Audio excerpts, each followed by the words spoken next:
dan lain-lain semua sama. Intinya approach buat kita ya. Tapi ininya nih prinsipnya ya. Nih.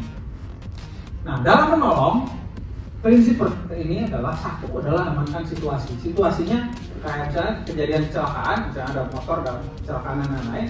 Yang pasti memastikan adalah jangan sampai kitanya ikut tertabrak mobil misalnya, ya udah amankan dulu, amankan situasi, pastikan bahwa kalau penolongnya aman. Ini prinsip. Sebelum ngecek apapun,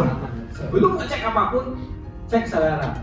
Kalau saya melihat ada yang kecelakaan terus orangnya bangun, udah selesai buat saya, nggak perlu ngapa-ngapain. Kalau tidak bangun, baru saya turun. Ada orang teriak-teriak, buat saya, ini aman, RW dan lain-lain aman. Orang yang diam justru yang dibayar. Kalau sakit, tinggal aman. Kalau ada mass casualty, saya melihatnya siapa yang teriak-teriak biarin, lihat mana yang diem. Karena prinsipnya adalah tolong cari, cek kesadarannya. Orang yang nggak sadar ya kurang. Ada satu trigger. Masih bisa supaya tidak sampai hilang kesadaran, sampai harus kita tampar. Ya, cek kesadaran dulu. Kalau memang biasa, kalau memang ini dia cenderung akan les gitu ya. Ya. Kalau memang mau kesadarannya apapun setelah itu, kalau memang ada masalah dengan kesadaran, ini sebenarnya ini yang paling saya bilang, makanya kemarin nanya ada yang punya nomor telepon ambulans ya kalau ada apa-apa atau polisi. Setelah ini sebenarnya help. Oh, cek aja. Kalau saya boleh juga sih nggak apa-apa. Tapi kan saya cuma bisa nelpon doang, nggak bisa ngirim ambulans gitu. Nah udah gitu CAB saya terangin, ada circulation, airway, demam breathing, kemudian bantuan P3K atau evakuasi. Ini prinsipnya aja dulu ya. Jadi kalau dalam kejadian apapun, yang saya bilang kemarin Pak Oji ini pernah nyobain nggak? Saya terus terang waktu di awal-awal orientasi masuk ke Thailand kan nanya ini kan nomor telepon ini, saya bilang kalau saya tidak bisa bahasa Thailand gimana? Nggak bisa, easy CAB, compression, airway, breathing. Ini compression dulu saya waktu sebelum 2010 saya ngajarinnya ABC. Jadi dulu itu airway dulu, breathing, baru circulation, ABC. Sekarang berganti. Dari hasil penelitian yang paling penting adalah compression, bukan airway lagi. Jadi kalau tadi lagi ya, kalau sadaran dulu, kalau tidak sadar baru kesini, kalau sadar mah apa kan? Jadiin aja. Aman, telepon kalau perhap, main. Makanya yang bilang kalau ada kecelakaan, kayak main saya sepeda ke Lombok. Ada motor kan nabrak mobil, jebret. Kita lihat orangnya, oke, kocok aja. Karena ada tukang ojek nelpon. Aman buat saya, jadi bukan berarti saya turun itu, tapi bukan berarti saya nggak mau nolong. Buat saya, ini orang kecelakaan aman. Dan saya tidak perlu melakukan apapun sampai ambulans datang, gitu kan? Kalau tidak sadar, baru saya akan turun melakukan sesuatu. Kalau sadar, biarin aja, aman, airway baik, circulation baik, jantung ada, gitu kan? Breathing ada, gitu kan? Aman. Ini ya CAB, compression, airway. Nanti kita sekalian simulasi sedikit lah, meskipun nggak pakai ini ya. Modelnya orang nggak apa-apa kan? Modelnya orang Apa-apa, tapi nggak boleh kompresi aja. Oh ya, saya nggak apa-apa modelnya. Breathing loh itu loh, breathing. Asal jangan di breathing. Nanti ya juga. Harus ada ini, public space, sekolah dan lain-lain, kantor saya ada wajib. Jadi sebelum help, begitu ada cardiac arrest memang begini sebenarnya. Kenapa? Nanti saya jelasin ininya. Dengan AED ini signifikan sekali sebenarnya. Jadi begitu ada cardiac arrest dengan AED ini si jantung bisa jebret lagi. Kalau di hospital kan, gitu kan, nggak perlu kompresi, jebret langsung. Kenapa? Karena sebagian besar jantung jantung memang atrial fibrilasi gitu. Jadi serangan jantung pada orang sepeda biasanya terjadi begitu dia zona 5. Di zona 5 itu Kan zona 5 itu jantung disuruh mompa sebesar mungkin karena dia butuh oksigen banyak ya. Nah, karena ada sumbatan di ininya, nggak cukup oksigen ke jantungnya, si masalnya kekurangan oksigen, sehingga masalnya bukan mompa, bukan gitu lagi, tapi fibrilasi disebutnya. Makanya disebutnya juga si AED itu automatic defibrillator, karena untuk agar si jantung berdetak lagi dengan normal, bukan lagi fibril seperti ini, jadi tidak mompa gitu ya. Tapi ini kan kita tidak ada AED kan, kecuali yang ada nih ya. Tapi tanpa AED pun kita bisa melakukan sesuatu sebenarnya, itu dengan kompresi nantinya. Kita tahu juga. Ini CPR ini tujuannya adalah ini si jantung kan ada ininya ya, ada darahnya. Dengan kompresi diharapkan ada ejeksi Z. Jadi si jantungnya secara manual dipompa gitu.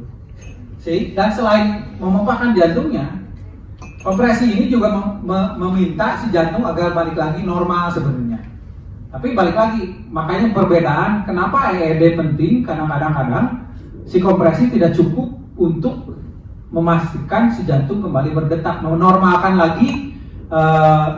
lagi si elektro karena itu ada elektrik ininya sebenarnya ya, ada gelombang elektrik yang bisa memungkinkan jantung.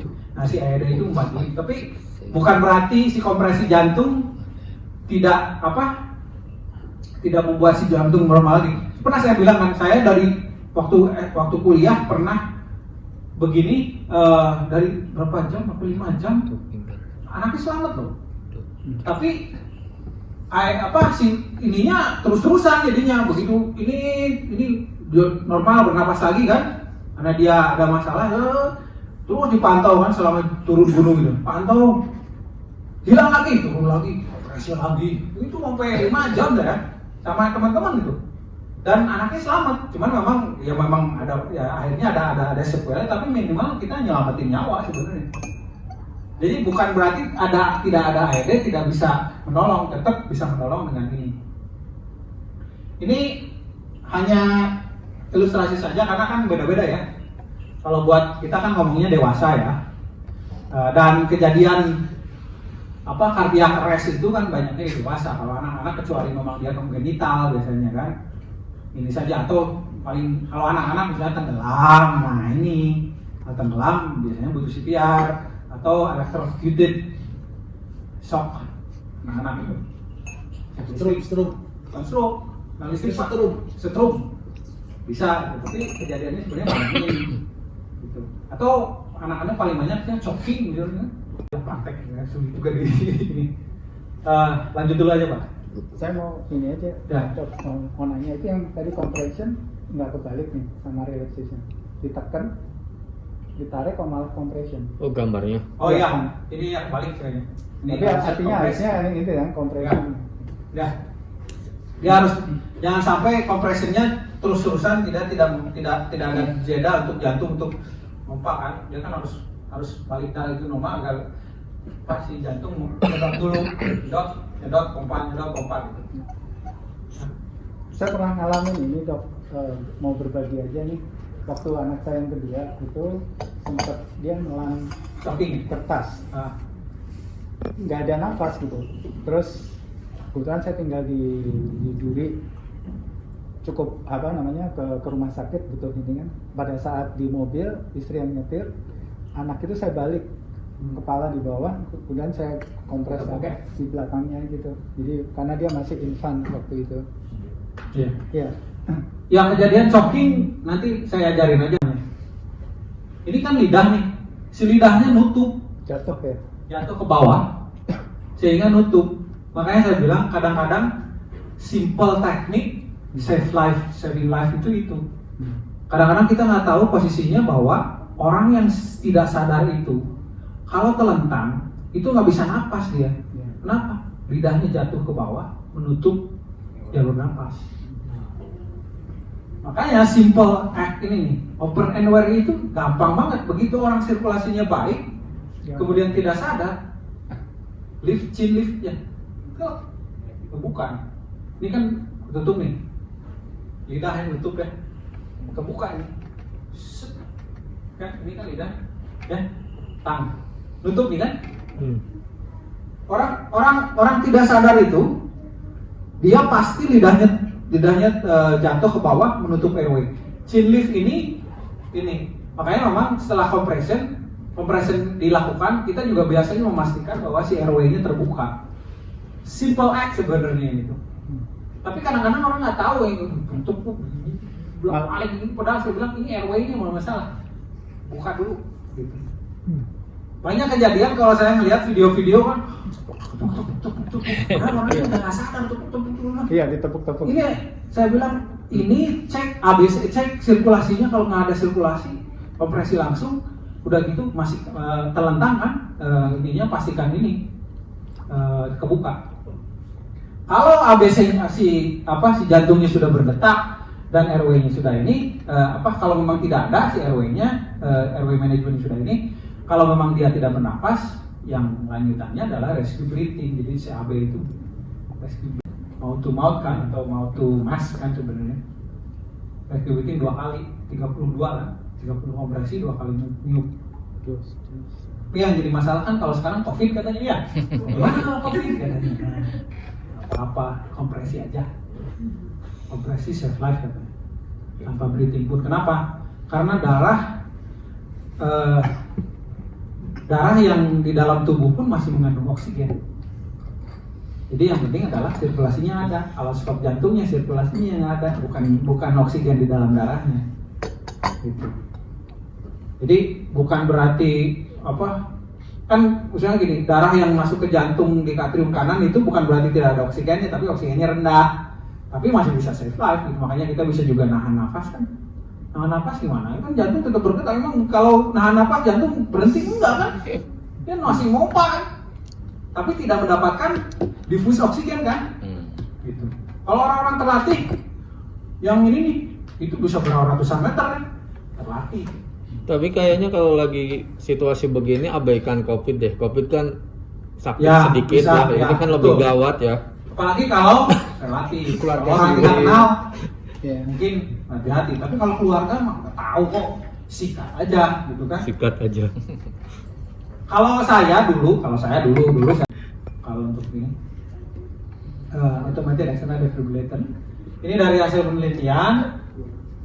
Ini kenapa policy kebijakan di beberapa negara maju adalah memastikan semua risk place tempat-tempat beresiko dan tempat-tempat masuk ke pabrik umum, pabrik facility harus ada AED, dan kita kasih tahu AED-nya dari mana. Nah itu dok, sebenarnya di perusahaan-perusahaan ya itu udah banyak nih AED. Cuman ya kita nggak tahu nih buat apa ini, makanya gimana ini. Ya makanya harus ada train person. Cuman masalahnya juga train personnya kadang-kadang kita nggak tahu siapa. AED mah ada tuh AED. Buat apa nggak tahu. Iya, makanya harus tahu sebenarnya bagaimana cara ini. Karena sebelum memakai AED kan kita harus sirkulasi CAB dulu. Kalau for health, kalau sudah Sekarang dulu tahu nih bagaimana kita nih. caranya. Dan ini penting, Iya makanya betul, cuman buat ini itu doang. Iya. Ini menolong Dapat sekali. sertifikasi ISO. Makanya kebijakan Tapi nggak tahu makainya biasa.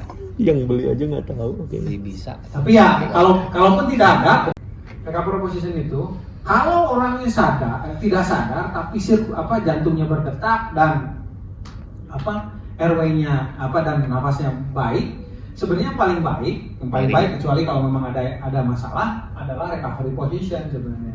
Karena kalau misalnya terlentang itu, kalau tidak di chin lift itu airway akan tertutup, jadi harus tertutup diginiin. Karena kalau mau nunggu pakai recovery position. Dimiringin buat Untuk orang yang tidak sadar ya.